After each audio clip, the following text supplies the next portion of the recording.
नमस्कार, ये आकाशवाणी है। अभी आप रैनोमी से समाचार सुनेंगे।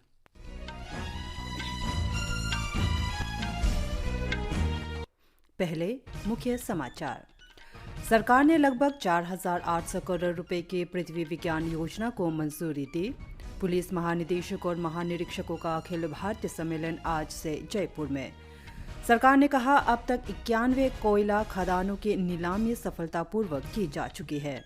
भारत भूकंप प्रभावित नेपाल में बुनियादी ढांचे के पुनर्निर्माण के लिए $7.5 करोड़ का वित्तीय पैकेज बढ़ाएगा। और उपराष्ट्रपति जगदीप धनखड़ ने दिल्ली कैंट में एनसीसी गणतंत्र दिवस शिविर 2024 का उद्घाटन किया। अब समाचार विस्तार से। सरकार ने 4,797 करोड़ रुपए की लागत से पृथ्वी विज्ञान योजना लागू करने का फैसला किया है। केंद्रीय मंत्रिमंडल की बैठक में आज ये फैसला किया गया। इस योजना में फिलहाल जारी 5 स्कीमों को शामिल किया जाएगा। यह वातावरण और जलवायु अनुसंधान, modelling, observing system and services ACROSS, समुद्री सेवाएं, मॉडलिंग एप्लीकेशन, संसाधन और प्रौद्योगिकी OSMART, polar science and cryosphere research PACER, seismology and geoscience SAGE और अनुसंधान, शिक्षा, प्रशिक्षण और आउटरीच REACHOUGE और अनुसंधान। पृथ्वी विज्ञान योजना का उद्देश्य भू प्रणाली और परिवर्तन के महत्वपूर्ण संकेत रिकॉर्ड करने के लिए वातावरण, समुद्र, भूमंडल, हिममंडल और पृथ्वी के ठोस हिस्से का दीर्घकालिक अवलोकन करना है। मौसम, समुद्र और जलवायु खतरों को समझने और अनुमान लगाने तथा जलवायु परिवर्तन के विज्ञान को समझने के लिए मॉडलिंग प्रणालियों का विकास करना भी इसका उद्देश्य है। पुलिस महानिदेशकों और पुलिस महानिरीक्षकों का 3 दिवसीय अखिल भारतीय सम्मेलन आज जयपुर के राजस्थान अंतर्राष्ट्रीय केंद्र में शुरू होगा। प्रधानमंत्री नरेंद्र मोदी भी आज जयपुर जाएंगे। श्री मोदी शनिवार और रविवार को सम्मेलन में भाग लेंगे। वो आज शाम पार्टी के राज्य मुख्यालय में भाजपा नेताओं की एक बैठक की अध्यक्षता करेंगे। सम्मेलन में साइबर अपराध, पुलिसिंग में प्रौद्योगिकी, आतंकवाद विरोधी चुनौतियां, वामपंथी उग्रवाद और जेल सुधार जैसे विभिन्न मुद्दों पर गहन चर्चा की जाएगी। आकाशवाणी संवाददाता ने बताया है कि सम्मेलन में केंद्रीय गृह मंत्री, राष्ट्रीय सुरक्षा सलाहकार, गृह राज्य मंत्री, कैबिनेट सचिव, भारत सरकार के वरिष्ठ अधिकारी भाग लेंगे। निर्वाचन आयोग ने पंजीकृत गैर मान्यता प्राप्त राजनीतिक दलों के लिए सामान्य चुनाव चिन्ह आवंटित करने के आवेदन के प्रारूप को संशोधित किया है। अब पिछले 3 वित्तीय वर्ष के लिए अंशदान रिपोर्ट और लिखित वार्षिक खातों का विवरण जमा कराना होगा। ऐसे दलों ने यदि चुनाव लड़ा है तो पिछले 2 चुनाव में पार्टी के खर्च का विवरण भी देना होगा। आयोग ने कहा है कि चुनाव चिन्ह आरक्षण और आवंटन आदेश 1968 के प्रावधानों के तहत आवेदन के प्रारूप को संशोधित किया गया है। 11 जनवरी के बाद से चुनाव चिन्ह के लिए आवेदन करने वाले राजनीतिक दल को घोषणा विधिवत हस्ताक्षरित और नोटरी से सत्यापित करानी होगी। आवेदन पार्टी के वर्तमान और अधिकृत पदाधिकारी ही जमा करा सकेंगे। इसमें ये उल्लेख करना होगा कि पिछले 3 वित्तीय वर्ष के लिए अंशदान रिपोर्ट और लिखित वार्षिक खातों का विवरण उस राज्य के मुख्य निर्वाचन अधिकारी के कार्यालय में जमा कराया गया है जहां पार्टी का मुख्यालय है। नई दिल्ली के संविधान सदन के सेंट्रल हॉल में पंचायती राज संस्थानों और शहरी निकायों की महिला प्रतिनिधियों के लिए एक कार्यशाला का आयोजन किया जा रहा है। इस कार्यक्रम में केंद्रीय मंत्री, संसद सदस्य, पंचायती राज संस्थानों और शहरी स्थानीय निकायों की महिला प्रतिनिधि और अन्य गणमान्य व्यक्ति भाग लेंगे। राष्ट्रीय महिला आयोग के क्षमता निर्माण कार्यक्रम से चयनित लगभग 500 महिलाएं भी इस आयोजन में भाग ले रही है। देश में राष्ट्रीय राजमार्ग नेटवर्क में 2014 के बाद 60% वृद्धि हुई है। सड़क परिवहन और राजमार्ग मंत्रालय के संवाददाता सम्मेलन में सचिव अनुराग जैन ने बताया कि 2014 में देश में करीब 91,000 किलोमीटर लंबे राष्ट्रीय राजमार्ग थे, जो 2023 में 1,46,000 किलोमीटर से अधिक हो गए। वर्ष 2014 में 4 लेन या उससे अधिक के राजमार्गों की लंबाई 18,000 किलोमीटर थी, जो 2.5 गुना बढ़कर 2023 में 46,000 किलोमीटर से अधिक हो गई है।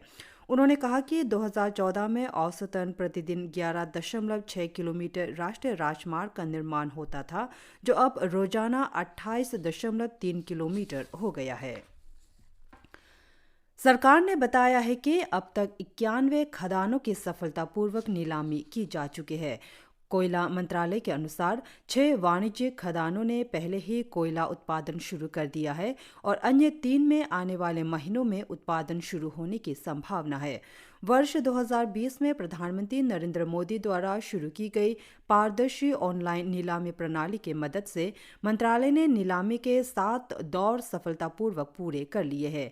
नीलाम की गई खदानों से कोयला खनन से उत्पादन के साथ 33,000 करोड़ रुपए से अधिक का वार्षिक राजस्व प्राप्त होने का अनुमान है।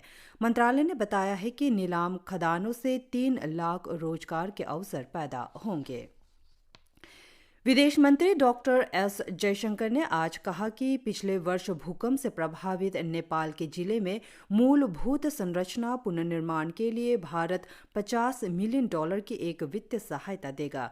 नेपाल में 2015 के भूकंप के बाद काठमांडू में चल रही अन्य पुनर्निर्माण परियोजनाओं और त्रिभुवन विश्वविद्यालय केंद्रीय पुस्तकालय का विदेश मंत्री NP साउट के साथ संयुक्त रूप से उद्घाटन करने के बाद डॉक्टर जयशंकर ने ये बात कही।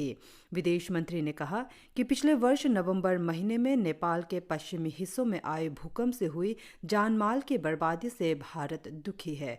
पिछले वर्ष 3 नवंबर को नेपाल के जाजरकोट जिले में 5.7 तीव्रता के भूकंप के तीव्र झटके आए। इस भूकंप में 150 से अधिक लोगों की मृत्यु हो गई और लगभग 400 लोग घायल हो गए। 2015 के बाद ये नेपाल का सबसे घातक भूकंप था। डॉक्टर जयशंकर ने कहा कि प्रधानमंत्री नरेंद्र मोदी ने नेपाल के लोगों और यहाँ के नेतृत्व के साथ एकजुटता की भावना दिखाई है और हर संभव सहायता प्रदान करने के प्रति वचनबद्ध है। द्विपक्षीय संबंधों को लेकर विदेश मंत्री ने कहा कि विभिन्न क्षेत्रों में हुए महत्वपूर्ण प्रयासों से भारत नेपाल के संबंधों में वास्तविक बदलाव हुआ है। दोनों देशों ने बिजली क्षेत्र में सहयोग और परियोजना कार्यान्वयन के क्षेत्रों से संबंधित कुछ महत्वपूर्ण समझौतों पर हस्ताक्षर किए हैं। डॉक्टर जयशंकर ने कहा कि प्रधानमंत्री नरेंद्र मोदी के नेतृत्व में भारत अपने पड़ोस विशेषकर नेपाल के साथ अपने संबंधों को पुनः परिभाषित करने के प्रति वचनबद्ध है। डॉक्टर जयशंकर ने कहा कि उनकी नेपाल यात्रा सफल है। विदेश मंत्री कल 2 दिवसीय यात्रा पर नेपाल पहुंचे। उपराष्ट्रपति जगदीप धनखड़ ने कहा है कि एनसीसी कैडेट में युवकों की गतिशीलता समाहित होती है और इनसे संगठन के अनुशासन का पता चलता है। आज दिल्ली छावनी में एनसीसी गणतंत्र दिवस शिविर का उद्घाटन करते हुए उपराष्ट्रपति ने कहा कि सभी एनसीसी कैडेट कल के देश के भविष्य है। उन्होंने कहा कि भारत की वृद्धि और उत्थान में ये कैडेट सबसे महत्वपूर्ण पक्ष है। श्री धनखड़ ने कहा कि एनसीसी में समय की पाबंदी, लचीलापन, निष्ठा और कड़ी मेहनत से कैडेट को सक्रिय, उत्पादक और सर्वाधिक मूल्यवान मानव संसाधन बनाया जाता है। उन्होंने कहा कि ये कैडेट अपने कार्यों और आचरण से विविधता में एकता का उदाहरण प्रस्तुत करते हैं। उपराष्ट्रपति ने कहा कि एनसीसी इन कैडेट को राष्ट्रीय जागरूकता अभियानों के राजदूत के रूप में कार्य करने को प्रेरित करती है और सांस्कृतिक, धार्मिक तथा भौगोलिक क्षेत्रों में एकीकरण को बढ़ावा देने के लिए अग्रसर करती है। श्री धनखड़ ने इस अवसर पर चित्तौड़गढ़ के सैनिक स्कूल में अपने एनसीसी दिनों को याद करते हुए कहा कि इससे उनके जीवन पर सकारात्मक प्रभाव पड़ा। उपराष्ट्रपति ने स्वच्छ भारत अभियान, डिजिटल लेन देन, बेटी बचाओ बेटी पढ़ाओ और पर्यावरण योगदान में एनसीसी कैडेट की प्रभावी भागीदारी पर प्रशंसा व्यक्त की। उन्होंने विश्वास व्यक्त किया कि एनसीसी कैडेट इसी उत्साह, जोश और समर्पण के साथ कार्य करते रहेंगे ताकि देश को वर्ष 2047 तक सही मायनों में विकसित राष्ट्र और विश्व में अग्रणी बनाया जा सके। लाइबेरिया का ध्वज लगे जलपोत का सोमालिया के तट के निकट अपहरण कर लिया गया है। इसमें चालक दल के 15 सदस्य भारतीय हैं। भारतीय नौसेना हरकत में आ गई और स्थिति की निगरानी तथा चालक दल की सुरक्षा के लिए युद्धपोत INS चेन्नई को तैनात कर दिया है। नौसेना ने बताया कि कल इस जहाज में United kingdom maritime trade corporation portal पर संदेश भेजा गया था। इसके साथ ये समाचार बुलेटिन समाप्त हुए। नमस्कार।